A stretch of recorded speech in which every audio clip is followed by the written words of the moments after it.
안녕하십니까 윤과장입니다. 예, 추석 연휴 잘 지내고 계신가요? 지금 뭐 이제 내일 추석이라 이제 또 전도 붙이고 하셨을 거로 생각은 되는데, 예, 결혼하니까 뭔가 명절이 더 힘들어지는 것 같습니다. 아마 결혼하신 분들은 다 무슨 말씀이신지 이해를 하실 거라고 생각을 합니다. 이 와중에도 한번 HMM 목표 주가에 대해서 계속 문의 주시는 분들이 계셔가지고 한번 정리를 해봤습니다.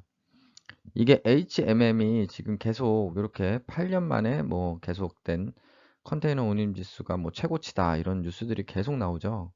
이 뉴스가 5월, 6월부터 나오기 시작해가지고 계속해서 이렇게 더 올랐습니다. 그래서 이제 3분기 실적이 정말 계속 기대되는 상황인데요.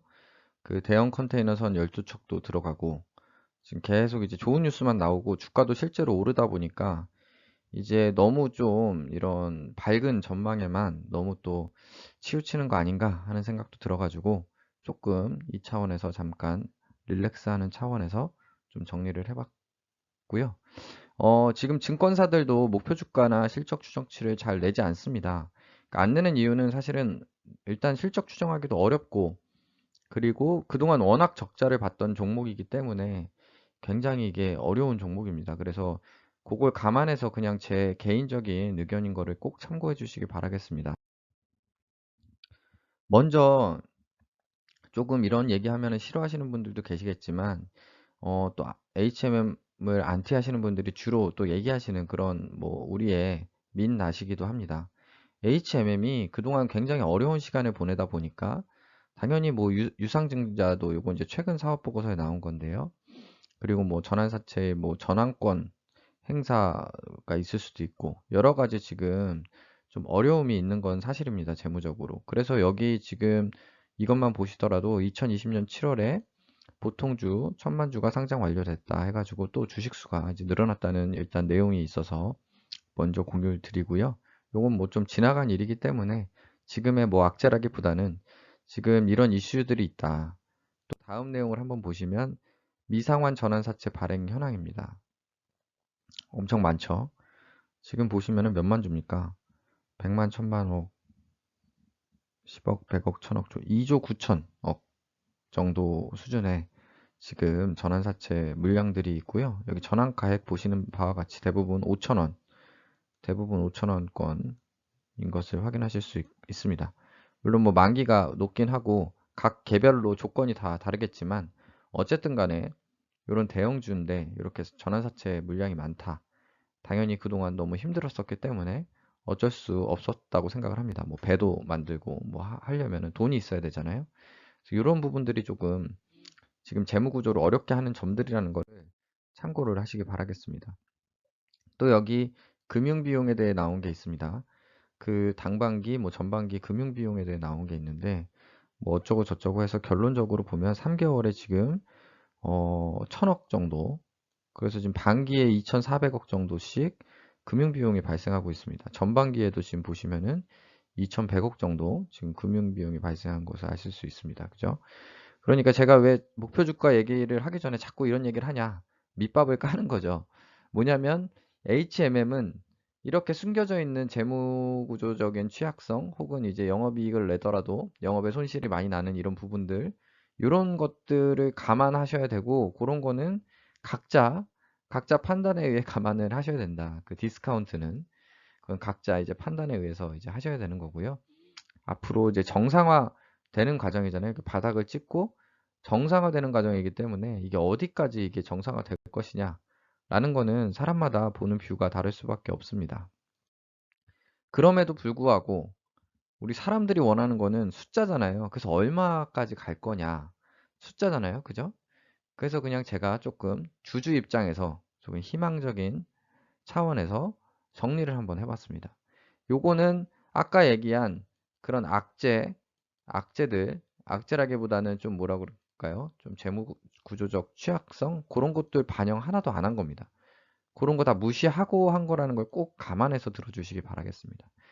그냥 간단히 말하면은 그냥 아주 단순하게 접근을 해봤습니다. 뭐 몇 가지 방식으로 접근해봤는데 2010년에 주식 총수가 1억 4,300만 주 정도 됐고요. 2020년 2분기 현재, 요건 2분기라기보다 현재 지금 3억 2,600만 주. 그러니까 2배 이상 지금 주식수가 증가한 상태입니다. 아무래도 증자를 그동안 계속 해왔기 때문에 주식수가 매우 증가한 상태고요. 주가는 이때는 38,000원 해서 시가총액이 5조 1천억. 지금 현재 주가 7,200억 해서 시가총액 2조 3천억입니다. 그래서 주가는 20% 수준이고요. 시가총액은 지금 45% 수준입니다. 그러면 저는 단순하게 시총이 2010년 그냥 정상적으로 영업하던 마지막 해에 그 수준으로 돌아가자. 시가총액 2조에서 5조 원 돌아간다. 라고 가정을 하면은 주가가 한 15,600원 정도 되지 않겠냐. 이런 거고요. 요거는 당연히 뭐 그냥 아주 단순하게 본 거기 때문에 감만 잡으시면 될 것 같습니다.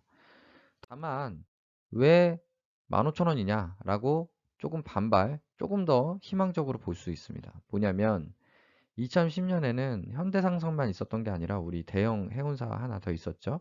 한진해운이 있었습니다. 이 두 회사가 있었는데 지금은 한진해운 없죠.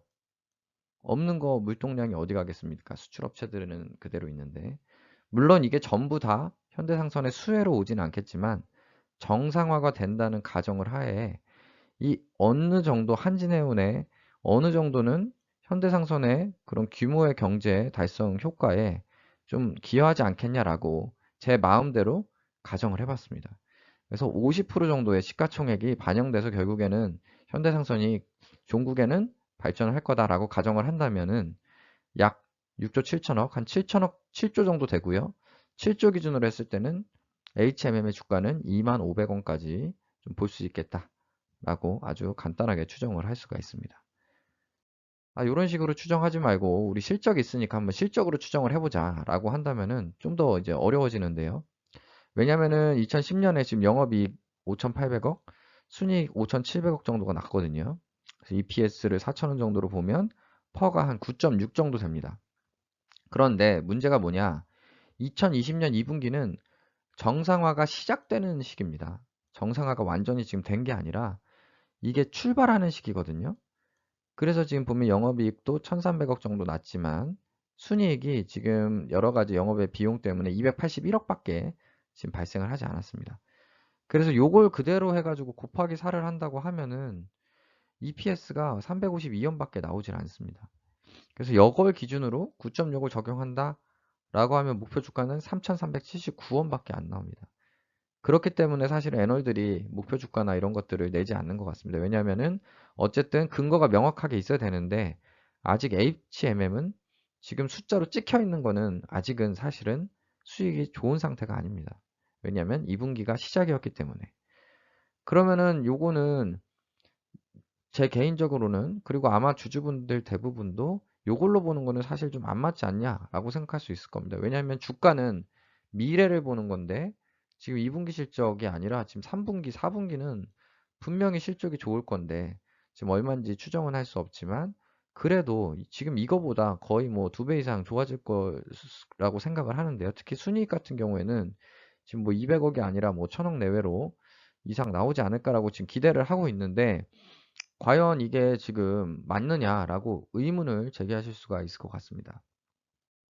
그래서 저도 이 실적을 다시 한번 좀 조정을 하는 게 맞다고 보는데요. 왜냐하면 주가는 이제 미래의 실적으로 해야 되고 조만간 3분기 실적이 가셔야 될 거기 때문에 그런데 이제 그 실적을 제가 임의로 뭐 얼마로 추정을 한다고 하든 뭐 그걸 3천억으로 보든 4천억으로 보든 5천억으로 보든 아무 의미가 없잖아요. 그건 제 뇌피셜이기 때문에 그리고 그걸 뭐 어떤 근거를 뭐 운임지수든 모든 근거를 찾아봤자 부정확할 수밖에 없습니다. 왜냐하면 최근에 대형 선박이 들어오기도 했고 용선 계약이 어떻게 되어 있는지도 모르고 뭐 여러 가지가 변경되기 때문에 저는 그냥 예전 2010년의 수준으로 우리가 안정화된다라고 가정을 해봤습니다. 그죠? 이게 제일 간편하죠. 2010년에 10년 전에 실적으로 그냥 우리가 되돌아간다 라고 그냥 가정을 하면 대체 어느 정도냐 라는 거를 보면은 5,764억으로 봤을 때 우리 주식수가 이제 증가했기 때문에 EPS가 1,764원 정도 나오고요. 펄을 9.6 적용하면 16,930원 정도가 나옵니다. 그래서 우리가 물론 이 실적을 달성할 수 있느냐 없느냐 부분이 좀 있겠죠. 아무래도 올해 2020년 순이익을 5,764억을 달성하는 건 어렵겠죠. 왜냐면 1분기에 적자 본 게 있죠. 순이익 기준으로는 적자를 봤기 때문에. 그리고 2분기에는 순이익을 뭐 크게 달성을 하지 못했기 때문에 2020년은 어려울 수 있습니다. 다만 이제 뭐 지금 운임지수가 지금 크게 올라도 지금 사실 지금 당장 그 모든 운임지수가 용선료에 반영이 되는 건 아니거든요. 장기 계약도 있고 그렇기 때문에 그렇지만 이제 그게 오히려 2021년 그러니까 이 운임지수 좋은 게 연말까지 계속 간다고 하면 2021년 계약에도 반영이 잘 될 수 있을 거고 또 내년에도 또 배들이 더 계속 그 들어오기 때문에 추가적으로 더 이제 선봉량이 증가할 수 있고 요런 이제 것들을 생각하면 2021년 호황이 계속된다는 가정하에 불가능한 숫자는 아니지 않을까라고 조금 기대는 해보고 있습니다. 물론 2021년이 안 되면 뭐 22년이 될 수도 있겠죠. 어쨌든 간에 그런 이제 점을 감안을 했을 때 정상화됐을 때 주가가 어쨌든 아까 뭐 시가총액으로 봤을 때도 뭐 15,000원 이상은 15,000원 이상 간다는 거는 좀 너무 허황된 숫자는 아니지 않을까. 그래도 좀 기대해 볼 만한 숫자가 아닐까 장기적으로 그런 생각을 해봅니다. 물론 맨 처음에 말씀드렸던 초기에 이거를 이제 얼만큼 디스카운트 할 거냐. 왜냐면 지금 어쨌든 그동안 회사를 살리기 위해서 부채나 이런 전환사채 이런 것들이 많기 때문에 그런 거를 각자 얼만큼 디스카운트해서 볼 거냐라는 거는 각자 판단에 의해서 마음속에 목표 주가를 정해 주시기 바라겠습니다. 저는 항상 말씀드렸다시피 계좌 공개하고 있기 때문에 매일 보실 수는 있겠지만 지금으로서는 11월 초까지는 우선 가져간다. 그리고 그때 매도를 할지 말지는 요때 일단 좀 봐가지고 좀 정하도록 하겠습니다. 왜 11월 초냐면 11월 중순 정도에 이제 실적이 나온다고 보고 일단은 그 기대감에 좀 더 오르지 않을까 하는 생각으로 가져갈 생각입니다. 예, 오늘은 일단 여기까지고요. 내일 추석 명절인데요. 모두 가족분들하고 즐거운 명절 보내시기 바라겠습니다. 다음 주에도 항상 대박 나시기 바라겠습니다. 감사합니다.